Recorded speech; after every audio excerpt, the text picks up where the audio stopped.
भागवत कथा सुनने का लाभ कई जन्मों के पुण्य से प्राप्त होता है। भगवत कथा मनुष्य को सकारात्मक जीवन जीने की कला सिखाती है।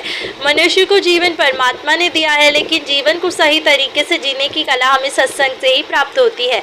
सत्संग का मनुष्य के जीवन में बहुत महत्व है। श्रीमद् भागवत कथा के चौथे दिन कथावाचक पंडित दिनेशानंद जी बापू ने कृष्ण जन्म की कथा का वर्णन किया। दशहरा मैदान क्षेत्र में चल रही संगीतमय भागवत कथा में कथावाचक ने श्री कृष्ण जन्मोत्सव की कथा का वाचन करते हुए कहा कि भगवान भक्तों के वश में होते हैं। भगवान हमेशा अपने भक्तों का ध्यान रखते हैं।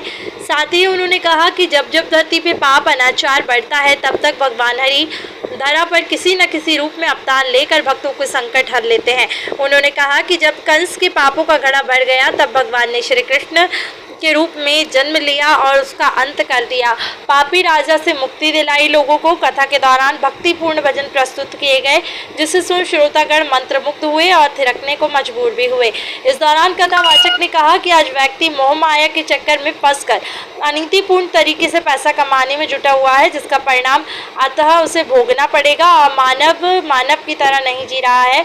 उन्होंने बताया कि कलयुग में दुख के 3 कारण हैं: समय, कर्म और स्वभाव। उन्होंने कहा कि स्वभाव से जो दुखी है वो कभी सुखी नहीं हो सकता। जिस घर में अनीति से धन कमाया जाता है, उस परिवार में कभी एकता नहीं रहती और हमेशा बैर बना रहता है। कथा संचालन पंडित रविंद्र दुबे ने कहा। बड़वाह से सतीश आमोरी की रिपोर्ट।